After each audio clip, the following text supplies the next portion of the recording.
and they played with light, gutty balls and elementary, smooth-faced clubs against the October winds sweeping in off the sea.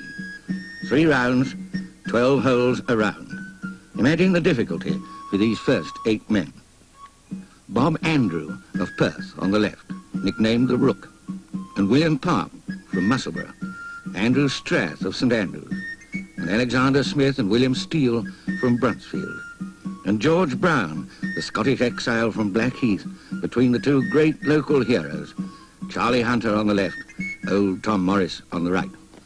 And faced with their conditions and their equipment, one wonders how today's professionals, like Britain's Tony Jacklin and America's Dave Marr, might get on.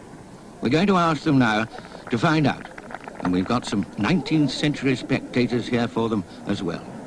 And if you've been one of those professionals, in 1860, you would have been kitted out in the tartan, the Montgomery tartan, of the Earl of Eglinton, who was the first captain of this Prestwick golf club.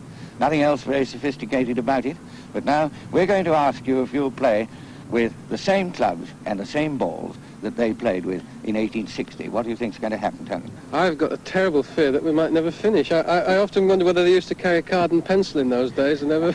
Well, 12 holes, that's, it'd be like 18 if we had to play all 12 of them. What I can't imagine is how the shafts feel and what is going to happen to the ball when you hit it. I never have played a gutter in my life. I can't imagine how hard it must have been to play. A light gutty ball would have been taken away, I imagine, like a feather in a wind just like we have now, which is not very great.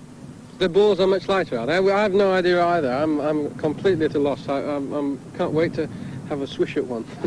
Well, we should have a good time. I don't think you had any golf courses in your country. I think I could have beaten, or old Tom could have beaten everybody over there, right about 1860. No question about it.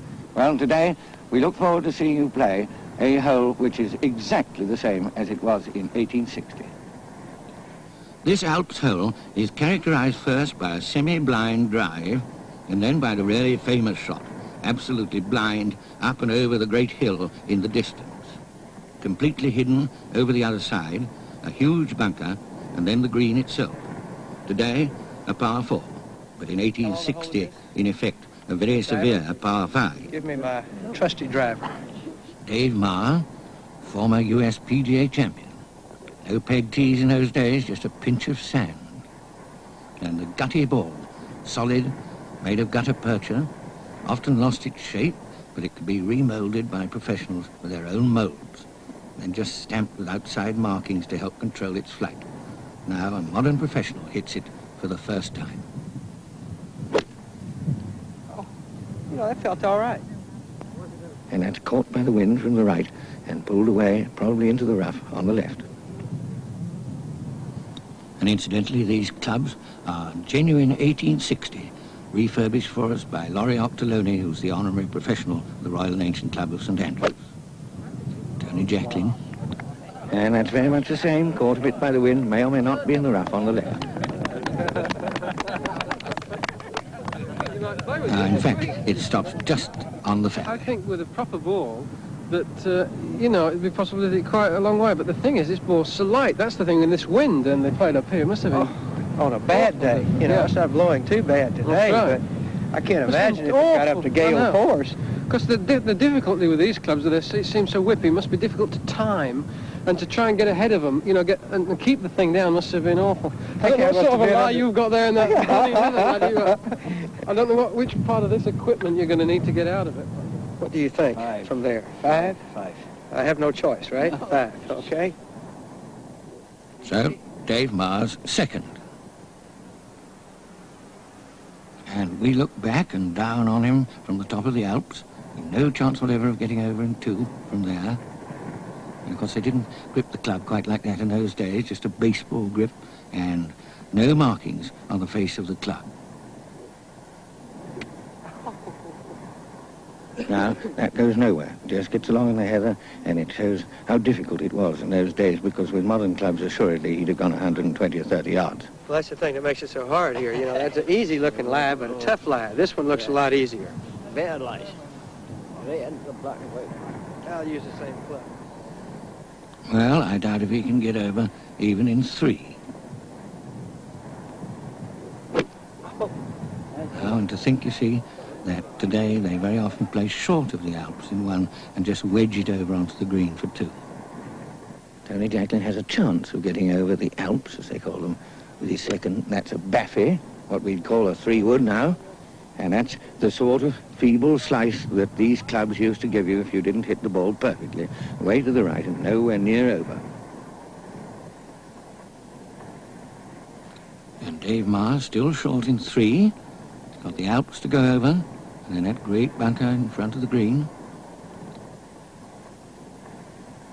And we look back to watch to see if he gets it over in four, Dave Marr.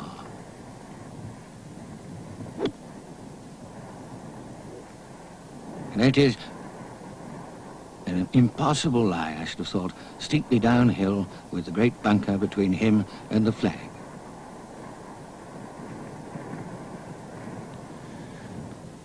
Now Jacklin, a marvellous shot with a Hickory club and a gutty ball. And that is right over the big bunker. He's going to have a classical par 5 as it used to be in those days. And now a real old-fashioned cut-up shot for Dave Marr. No easy wedges in those days.